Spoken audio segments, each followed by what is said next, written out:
하나님 감사합니다. 이 날에 하나님께서 축복하시는 축복의 날에, 주의 날에 예배와 말씀 속에 집중하고자 하는 성도의 심령을 받아주시옵소서. 아버지, 이 시간 하나님의 보좌의 능력, 성삼위 하나님의 능력이 시공간을 초월하여 역사하는 하늘문이 열리는 시간이 되어지도록 역사하여 주시옵소서. 전 성도가 시공간을 초월하여 응답받는 이 시간에 아버지, 응답받을 성취하신 하나님의 말씀이 온전히 대언되어지도록 부족한 주의 종에게 성령 충만함을 더해 주시옵소서. 감사드리며 예수 그리스도의 이름으로 기도드렸사옵나이다. 아멘. 오늘 저희에게 주실 하나님의 말씀은 하늘문이 열리는 때입니다. 먼저 저희가 어제 제가 교사 세미나를 갔다 왔어요. 뭐 너무 급하기도 하고 또 전남로에서 이제 진행하는 어떤 훈련을 제가 또 많이 안 가봐가지고 뭐라고 설명하기가 그렇더라고요. 제가 이렇게 말을 못하는 편은 아닌데 영업은 잘 못해요. 각본에 나와 있는 건 잘 말 못하겠더라고요. 왜 이렇게 누가 알아 의도적으로 시키는 거 막 이런 건 우리 권사님 잘 아실 텐데 잘 못해요, 생각보다. 네, 정말 제가 그렇게 생각해야 할 수 있어요. 생각하면 막 또 없는 막 이런 말들이 나오는데 그래서 내가 못 느끼고 내가 경험 못하고 내가 맞다고 생각하는 게 아니면 얘기하기가 되게 어려워요. 그게 또 다 맞는 건 아닌데 일단은 제게는 그렇단 말씀이에요. 어제 갔다 오면서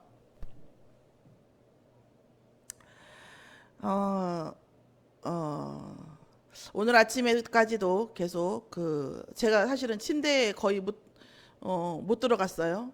오늘. 네, 그렇다고 안 잔 건 아니고 의자에서 계속 잤는데 어제 제가 메시지를 듣고 나서 사회에서 이렇게 저를 만나는 사람들이 보통 여러분도 보시기에 제가 이렇게 막 내성적이고 내가 이렇게 사람들 나 내성적이고 좀 그래 그러면은 막 말로 형용할 수 없는 비난의 표정을 막 짓거든요. 근데 이제 센 캐릭터예요. 뭐 찔러도 바늘 한 방울.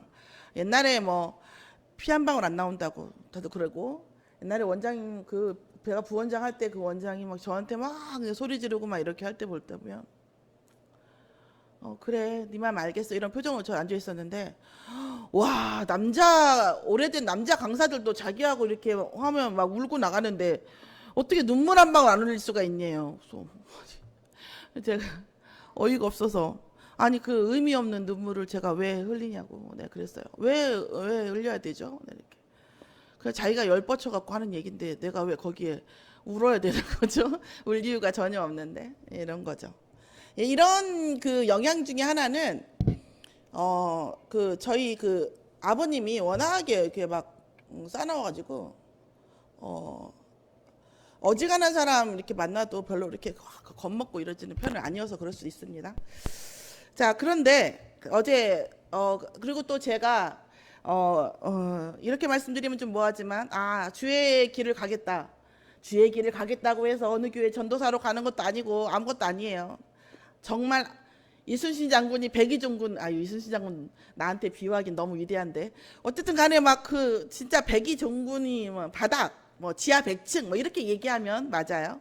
그때 제가 결심한 것이 하나님께 기도한 게 하나님 저 자신을 위해서 다시는 눈물 흘리지 않겠습니다. 이제 다른 사람의 고통이나 뭐 이렇게 시샘말로 세상말로 하면 대의를 위해서가 아니고는 울지 않도록 해주시라고 했는데 어제 펑펑 울었어요. 오면서 진짜 뭐의 이 심령인지는 모르겠어요.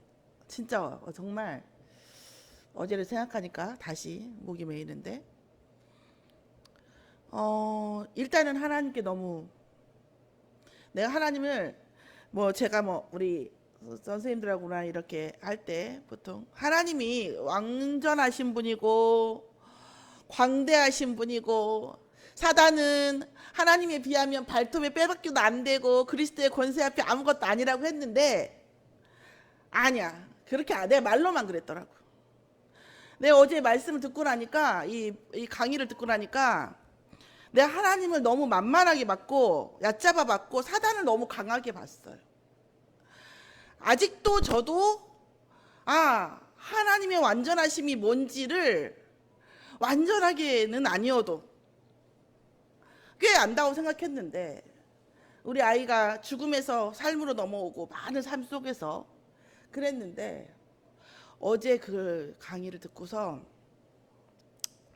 아니더라고요. 하나님의 완전하심과 하나님의 위대하시고 광대하신 그 능력에 비하면 저의 믿음은 진짜 너무 적어요. 너무 적어. 정말 너무 한심할 정도로 적더라고요. 그분이 이제 첫 번째 강의와 강사가 2명이었는데, 나중에 이제 그 마가다락방 교회가 시끄럽긴 한데 어쨌든 간에 김성건 목사님이시더라고요. 근데 그 목사님이 이게 위험한 메시지일 수도 있어요. 그분도 그 얘기했고, 우리 교육부 그 박상훈 목사님이라고 저하고 좀 이제 친하진 않고 그 와중에 저를 제일 긍휼하게 보시는 분인데, 이제 올라와서 오해를 하지 마라. 내가 복음을 여러분이 모르면 이 강사 못 세운다. 여러분 진짜 복음 가지고 들어야 된다라고 막 얘기를 하셨고, 본인도 그렇게 얘기하셨어요. 그러니까 이 약간 약간 성적이지 않은 19금인데 모든 걸 다 하셨다고 생각하시면 돼요. 일본에서 그냥 일본 문화에 빠져 있다고 생각하면 되니까. 일본 문화라고 느낌이 오시죠? 19금 애니메이션, 잔인한 거, 게임, 뭐 일본 문화 다 그렇잖아요. 에로로 시작해서 에로로 끝나잖아요. 거기에서 뭐 어떤 대마까지 하셨다 하더라고요. 이런 상황 속 그럴 수밖에 없는 그 사람의 이유가 있었지만 어쨌든, 그런데 이 상황 속에서 이분이 그 인사동 그 화가협회에 올라올 정도로 이 미술 이거에 완전히 뛰어나신 분이에요. 제가 오늘 아침에 이제 메시지 다 끝내고 준비를 하면서 제가 이제까지 알고 있던 이은미 집사님 지금 아들도 영상하고 있는데, 이 영상 팀들을 이 목사님하고 연결을 시켜야 되지 않을까 이런 생각이 들어요. 그러면서 이분이 이제 얘기를 쭉 하셨어요. 그런데 이제 내용을 다 말씀드리기는 어렵고,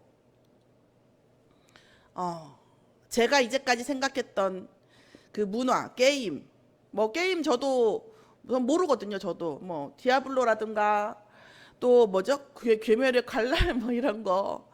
그 다음에 이런 게임들을 설명하면서 또 문화를 설명하면서 어떤 적나라하게 이제 파헤쳐 주시면서, 우리가 이제까지 이건 너무 심각해, 이거는 너무 중독이야, 이 문화는 복음 안에 안 돼 라고 생각했던 수많은 것들을 이분은 아니다라고 얘기하시는 거예요. 그 어떤 문화와 어떤 사단의 역사보다도 이 그리스도의 권세는 크다는 거예요. 그분도 나처럼 얘기하더라고요. 발밑의 때만큼도 안 되는 건데 우리가 너무 사단을 과대평가한다. 그러나 사단은 과대평가할 존재도 아니고 사단은 과소평가할 존재도 절대 아닙니다. 그러면 이 사단의 권세가 언제 꺾이냐? 오직 예수의 이름 앞에 꺾이는 것에 대한 증거를 보여주셨어요.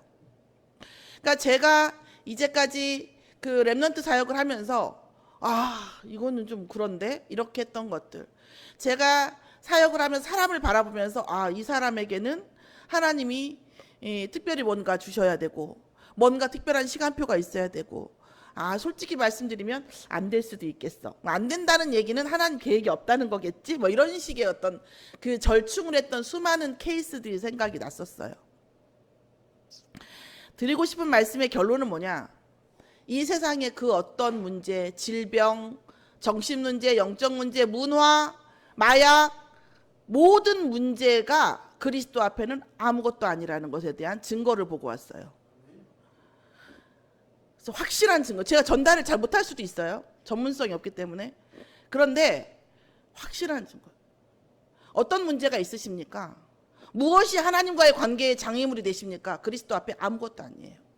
한 가지만 더 말씀드리면, 제가 이제 육신적으로도 고3 때 집에 2시에 들어와요.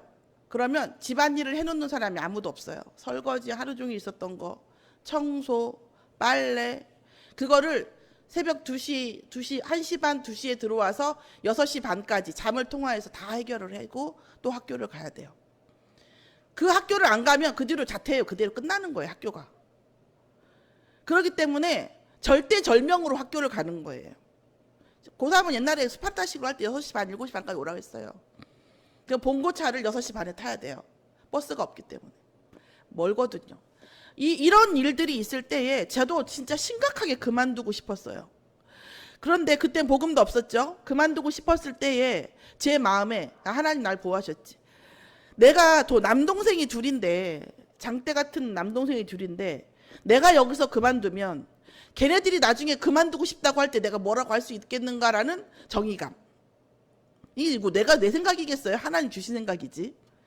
그거 하나로 버텼어요.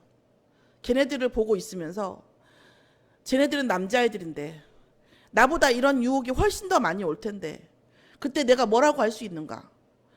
제가 몇 년 전에 우리 큰 동생이 저한테 개기길래 오늘 내가 얘를 죽이지 않으면 내가 앞으로 누나 대우를 못 받겠다고 실수시켰다고 얘기했었죠. 같은 맥락이에요. 사실은 같은 맥락이에요. 내가 여기서 가체를 해버리거나 스톱을 해버리면 내가 얘네들 앞에서 내 누나로 설 수 있겠는가. 이 부분 때문에 지금도 인생이 좀 힘들긴 마찬가지지만 저보다 더 힘든 분 계시니까 제가 말하죠.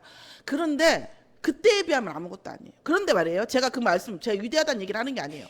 그 하자는 그거, 복음 없이 그것조차도 제 인생의 응답으로 옵디다. 우리가 어떤 문제 속에 있을 때에 그 문제에 파묻혀서 왜 나한테 이런 일이 일어나 이런 거 가지고 가면 끝없이 반복되는 암흑의 세계예요. 답이 없어요. 애들 말로 노답이에요. 그 문제의 의미가 뭐고 그 문제가 왜 왔을까? 그 문제를 통한 분명한 응답의 시간표가 있다라는 것을 보셔야 됩니다. 그게 육신적으로도 있어요. 그러니까 유튜브에서 수많은 자기 개발하는 사람들이 얘기를 하잖아요. 그런데 하나 덩을 만한 전능하신 하나님 앞에서야 하물며 그 응답이 없겠습니까? 이렇습니다. 오늘 제가 또 문화를 또 놀랍지 않아요? 근데 저 문화인지 모르고 갔거든요. 근데 아니 아침부터 열이 계속 오르더라고요. 열이 계속 오르고 있거든요. 뜬 열이 있어요. 꼭 그냥 그대로 약 먹을 것도 없이 그대로 한숨만 자면 나을 것 같은 그 열이 계속 오르는 거예요. 그래 갔는데 하나님께서 문화에 대한 저의 그 기도 제목을 아시니까 와 어마어마한 문화사역자 목사님을 보내서 저에게 은혜를 주셨더라고요. 저도 기대 없었어요. 기대가 없었으니까 가자고 안 했지. 왜 가자고 해갖고 별거 없으면 내 그 흑폭풍을 또 어떻게 버텨. 그래서 그냥 나 혼자 갔지. 예, 그건 양심상. 안 온 사람 순천에서 저만 갔어요. 순천에서 온 사람이 없어요. 광주였는데 예일교회 오랜만에 갔어요. 근데 오면서 솔직히 좀 약간 고소한 맛도 있었어요.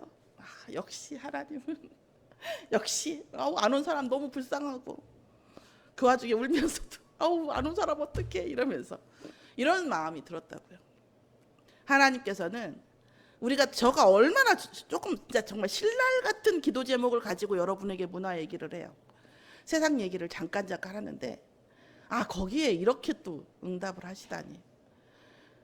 모르겠어요. 여러분에게 표현하는 것은 뭐 원래 그 말이 그 말이구만 할지 모르지만 저의 심령은 어제를 기점으로 또 한 번 전환점이 왔어요. 그렇습니다. 그래서 제가 그 전주에도 계속 하늘문이 열리는 때가 언제인가를 놓고 계속 기도하고 있었는데 저는 어제 하늘문이 열렸어요. 제가 오늘 여러분에게 그 말을 그대로 전달하기는 어려워요. 내가 조금씩 좀 풀어서 얘기를 할게요. 저도 자료도 찾아봐야 되고 그분 거 자료를 제가 사진으로 찍어가지고 계속 이렇게 했는데 이것도 좀 제가 묵상을 하면서 조금씩 잘라서 얘기할 건데 어쨌든 제가 저희를 통해서 저 보지 마시고 저를 통해서 하나님께서 하늘문이 열리는 때에 대한 응답의 말씀을 여러분에게 전달하는 거예요. 저는 수돗물 파이프라인이에요. 수도꼭지예요. 옛날에 사우디 왕자가 한 60, 70년대, 7, 80년대에 또 우리나라 한참 발전할 때 우리나라 발전되는 걸 보고 오려고 왔대요. 자기네 개발하려고. 호텔에 딱 들어가니까 수도꼭지가 있는 거예요. 수도꼭지를 딱 여니까 물이 막 나와요. 그 당시 사우디 개발 안 됐을 때니까 수도꼭지만 열면 딱 뜨거운 물, 차가운 물 틀린 얘기를 하면 여러분 반박해 주세요. 저는 늘 기도하는 게 상식을 초월하고 싶지 상식 이하의 사람이 되고 싶지 않은 게 제 늘씩 기도 제목입니다. 상식을 초월하자는 얘기지 상식 이하의 말을 하겠다는 얘기가 아니에요. 누가 왼뺨을 때리면 화를 내는 게 상식이에요. 안 때렸는데 화를 내면 그건 또라이예요. 그죠? 근데 때렸어요. 그러니까 화가 났어요. 그거는 상식이에요. 그런데 그거에 화를 내지 않고 네가 그렇게 화를 풀릴 것 같으면 오른뺨도 때려라 하는 것은 상식을 초월한 겁니다. 자, 그러면 목사님은 왼뺨 때리면 오른뺨 되려나? 그렇지 않아요. 그렇죠. 그런 건 아니고 그런 얘기예요. 여호와의 영이 떠난 사람은 뭐냐면 상식이라는 것을 빌미로 잡아서 언약을 놓친 사람이에요. 상식적이라는 것을 빌미로 잡아서 언약을 놓친 사람이 여호와의 영이 떠났어요. 자, 두 번째 사무엘의 입장을 한번 볼게요. 사무엘은 눈물로 기도했어요. 뭘 기도했을까요? 사울이 회심하기를 기도했어요. 그런데 하나님께서는 네가 언제까지 내가 떠났는데 언제까지 네가 뭐예요? 그렇게 말씀하셨어요. 하나님의 입장 달라요. 선지자 그 말 한마디도 땅에 떨어지지 않은 그 선지자의 말씀도 하나님의 입장하고 좀 달랐다고요. 두 번째, 사무엘이 뭐예요? 이새의 아들을 볼 때 어떻게 했죠? 이새의 아들을 볼 때 육신적으로 봤어요. 아, 이 정도면 왕 돼도 되겠네 이렇게 했단 말이에요. 그런데 아니었어요.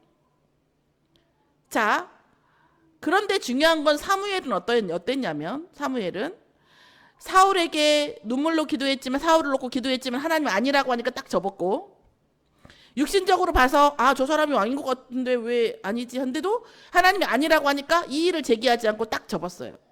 그게 사무엘이에요.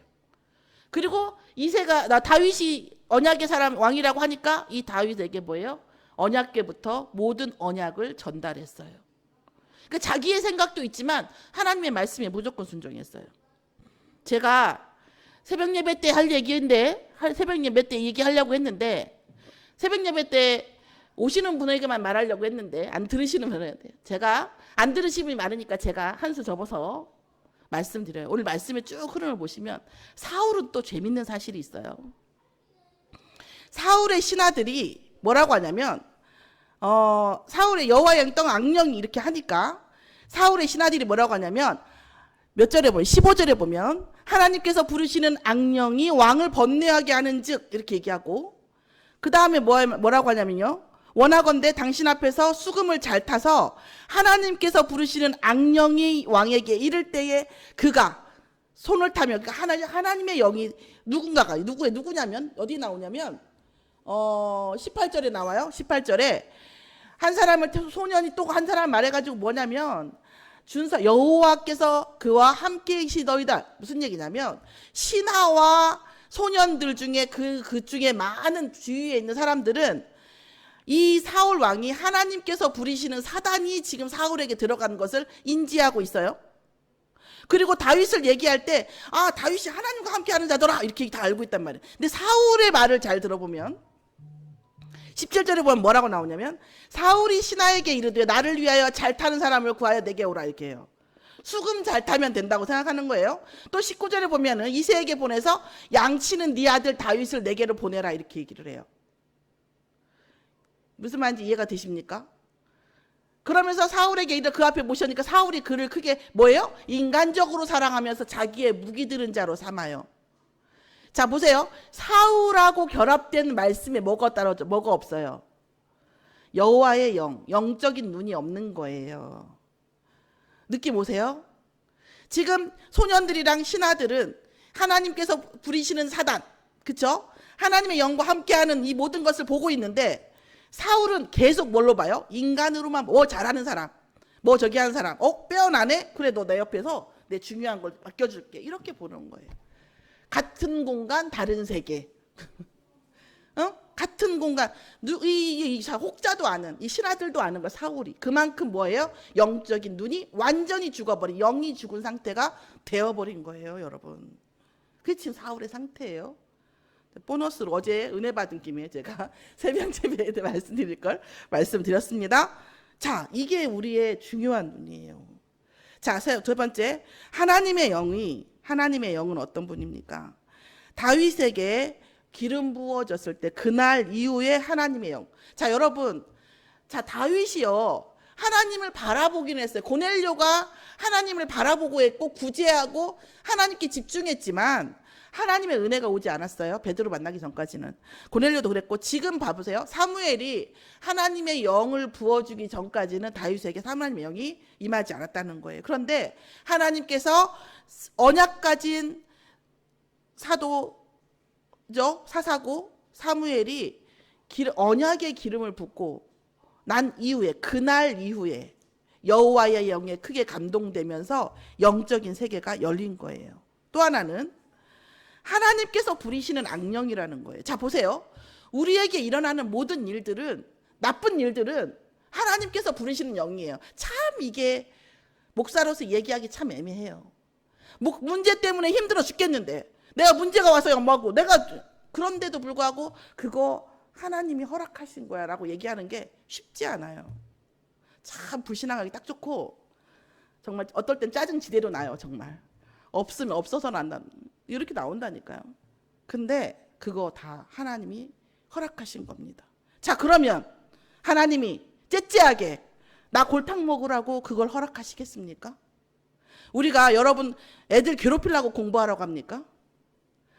애들한테 뭔가를 훈련시킬 때 걔네, 너 한번 힘들어 봐라, 아싸, 이러려고 합니까? 아니잖아요. 우리가 아이들에게 어떤 심부름을 시키든 뭐 어떤 공부를 시키든 그보다 네가 지금 힘들지라도 그보다 훨씬 큰 응답이 있어라는 확신이 없으면 얘기합니까? 여러분, 제가 교만한 게 딱 하나 있어요. 뭔지 아세요? 제가 어제 힘이 있지만 제가 여기서 여러분에게 조금이라도 줄 게 있다고 생각하니까 서지, 제가 받으려고 선다고 하면 저는 못 써요. 저는 못 써요. 여러분에게, 하나님께 여러분에게 혹시 조금이라도, 제가 그 동생들 앞에서처럼 내가 줄 게 있고 내가 뭔가 역할이 있고 내가 할 게 있다고 생각해야 여기를 가지, 내가 이걸 함으로 해서 밥을 먹고 옷을 입고 이 세상에서 뭔가를, 이거는 못해요. 저는 적어도 그런 부분들이 자기 마지노선이 있단 말이에요. 그렇죠? 하나님께서요, 마지노선이 있어요. 문제를 주실 때는 그것보다 훨씬 어마어마한 응답을 주십니다. 제가 동생 자랑하려고 동생 말씀드린 게 아니에요. 제가 그때 그렇게 조금 헌신했는데 뭐 한 1년 반, 물론 이제 중2 때부터 힘들긴 했지만 고3 때가 제일 힘들었어요. 근데 평생, 우리 이은미 집사님 알죠? 제가 동생한테 얘기하는 것은 너무 난척할까 봐 내가 내 얘기는 아니지만 사실대로 다 말 못해요. 그 정도로 응답이, 살아있는 드라마에도 그런 캐릭터가 별로 없어요. 교과서에도 없고. 걔들이요, 진짜 개망난이요. 나하고 칼 들고 싸웠다니까요. 그런 망난인데 그 시간표를 지났을 때에 얘네들이 어떻게 바뀌는지 어마어마, 그 응답인 거예요. 저한테. 이민지사 옛날에 나한테 그랬다니까요. 하나님이 나에게 소원을 말하면, 지금은 아닐 수 있어, 아들들이 잘하니까, 그런데 소원을 말하면 제가 가진 동생 중에 한 명만 자기 동생 하고 싶다고 그렇게 한 적이 있어요. 있으니까 알지만. 그 응답이라고 하는, 하나님께서 반드시 어떤 문제를 허락하셨을 때는 이걸 언약적으로, 영적으로 정말 우리가 이 부분을 붙잡고 가면 훨씬 놀라운 응답이 있다니까요. 문제에 대한 답을 해결하고, 이 문제 어떻게 해결할까 이 얘기 하지 마시고, 하나님께서 왜 이 문제를, 하나님께서 부리시는 악령을 허락하셨는가에 대해서 기도하시면서 집중하세요. 그러면 여러분, 솔직히 우리가 인정해야 되는 게 있어요. 이 문제 앞에서 내가 솔직히 인정해야 되는 게 있어요. 어떤 문제, 그거 찾아내셔야 돼. 그거 못 찾아내면 일 안 끝나요. 솔직히 어떤 문제 속에서도 내 n분의 1의 내 어떤 책임이 있단 말이에요. 이게 문제가 그냥 오진 않는단 말이에요. 그거 발견 안 되면 안 끝나요. 안 끝납니다. 그런데 그거 발견되면 그것보다 훨씬 어마어마한 걸 부어주시려고 하는 거라니까. 왜요? 그것이, 그 생각, 그것이 뭐예요? 장애물이 응답의 장애물이 되기 때문에 다른 걸 쳐서 일로 하는 거예요. 옛날에 저희 아들이 물사마귀가 막 올라오니까, 그 모래내 피부과 엄청 유명한 데거든요. 저희 전주에 유명한 피부과 있었는데 거기 갔더니 어쩌냐면요, 얘를 너무 많이 퍼져가지고 다 약을 바르고 이렇게 할 수가 없대요. 그리고 이게 터지면 이제 이미 공격성으로 바이러스가 바뀌어가지고 이거 터트리면 완전 더 퍼진다는 거야. 그러니까 어떻게 하냐? 면역요법을 하는데 배꼽 옆에다가 습진균을 일부러 붙여요. 여러분 습진 아시죠? 무좀균, 습진 이런 거 있잖아요. 그거를 배꼽 옆에다 도포를 해서 난 설명할 때 진짜 그렇게 했어요. 도포를 하면 이 살이 물르기 시작한대요. 물르고 가렵고 막 가른지럽고 습진균을 일부러 여기다 붙이는 거예요. 계속. 그러면요 이 피부가 면역력을 가지고 이제 올라오기 시작한대요. 면역력을 가지고 올라와서 이 물사마귀가 자연 괴사될 확률이 있다 이런 얘기예요. 진짜 그렇게 했어요. 습진을 가려 죽으려고 하죠. 배꼽 옆에다 일부러 습진을 넣었어요. 그랬더니요 이 면역력이 전체 올라와가지고 이 물사마귀가 다 없어진 거예요. 그러고 이제 습진은 치료했죠. 물사마귀 다 없어진 다음에. 이 참 하나님의 어마어마한 일을 이렇게 얘기해서 참 제가 죄송한데 아는 게 이런 일인 거예요. 사실은 우리에게 일어나고 더 큰 재앙이 될 수 있는 소지들을 하나님이 작은 문제를 통해서 막으시는 거예요. 그러나 우리는 이 문제가 제일 큰 거예요. 제가 그때 그랬던 것처럼. 근데 그러는 것도 저는 이해는 돼요. 자, 그런 다음에 뭐해서 소년이 추천하는 말을 들어보세요. 18절에. 소년 중 한 사람이 대답하여 이르되 내가 베들레헴 사람 이새의 아들을 본즉 수금을 탈 줄 알고 용기와 무용과 구변이 있는 준수한 자라. 그리고 뭐예요? 여호와께서 그와 함께 계시더라. 뭐예요? 누가 봐도 여호와의 영이 함께 하시는 것은 반드시 증거가 있습니다. 그래서 사람들이 뭐예요? 기념비적으로 알아볼 수밖에 없어요. 여호와의 영의 속성이에요. 그래서 어쩌란 말이냐? 그거는 여러분이 가져가셔야죠. 기도 제목으로. 우리가 기독교는 수행하는 종교가 아니에요. 말씀을 언약으로 붙잡고 하나님 이거 내게 이루어지게 해달라고 기도하면 하나님이 이루시는 거지 내가 노력해서 이루는 게 아니에요. 하나님 내가 이 문제를 통해서 그렇다 알았어요. 그렇다 쳐요. 근데 나는 그게 안 되니 내가 그렇게 볼 수 있는 믿음을 주시라고 기도하면 하나님 내 마음과 생각 영을 열어주시는 거예요. 뭐 그렇게 안 해도 주시면 얼마나 좋아요. 그럼 하나님이 하시는 걸 몰라요.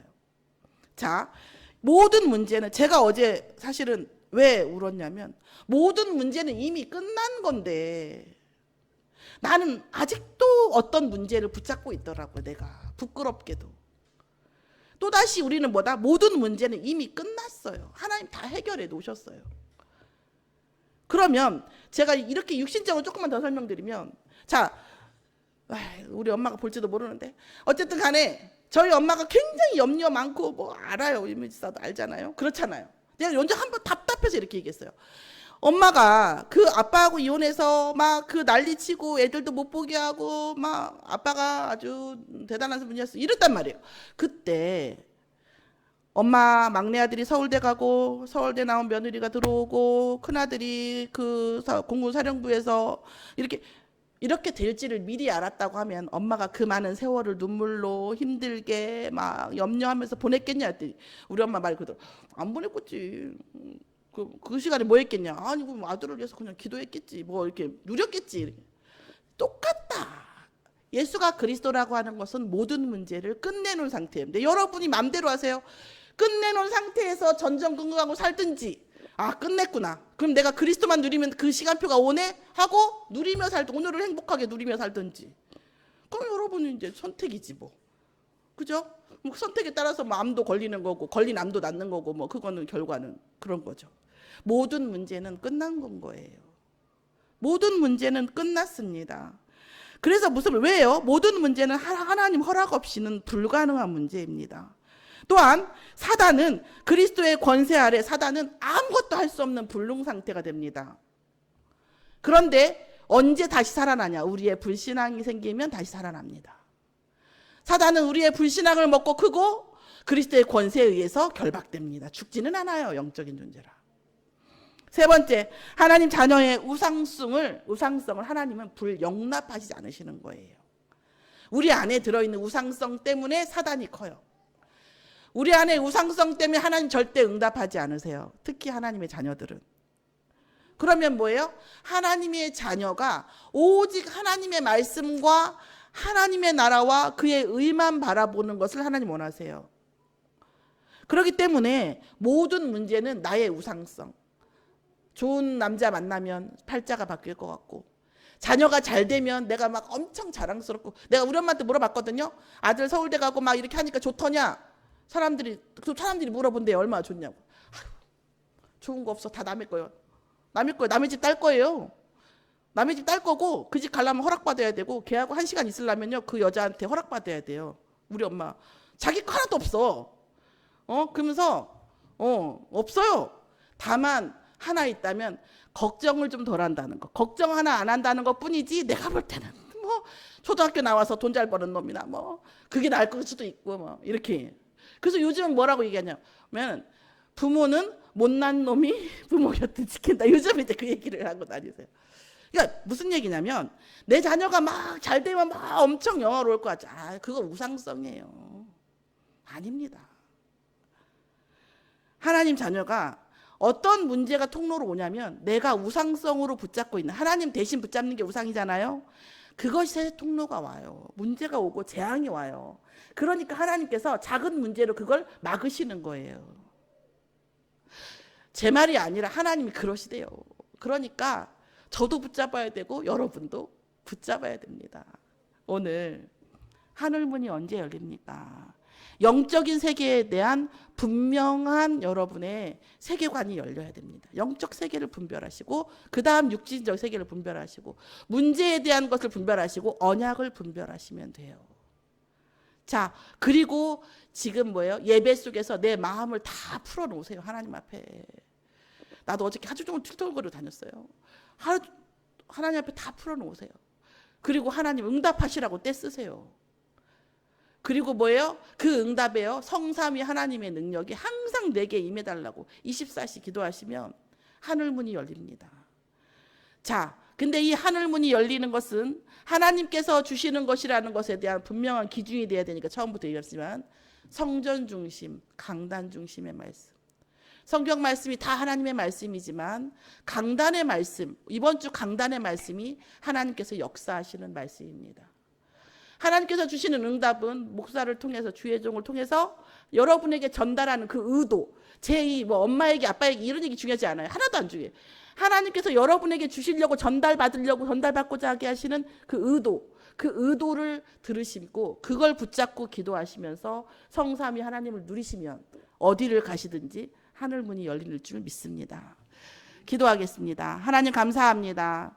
순천 서밋교회 전 성도 분들이 우리 렘넌트들이 예배 속에서 하나님과 소통하고 예배 속에서 말씀을 붙잡고 하나님을 찬양하면서 내 안에 모든 것을 하나님께 올려드리며 소통하는 축복 속에 있도록 역사하여 주시옵소서. 아버지 말씀 붙잡고 기도할 때에 어디를 가나 하늘문이 열리고 천군 천사가 동원되어지며 불기둥 구름기둥으로 하나님이 함께 하시는 증거가 보여져서 어떤 소년도 어떤 불신자도 볼 수 있는 기념비적인 응답을 볼 수 있도록 응답하여 주시옵소서. 심령을 지켜주시고 그 마음과 생각을 지켜주시옵시며 오직 하나님께서 여호와의 영으로 성령으로 그리스도의 영으로 충만하도록 인도하여 주시옵소서. 감사드리며 예수 그리스도의 이름으로 기도드렸사옵나이다. 아멘.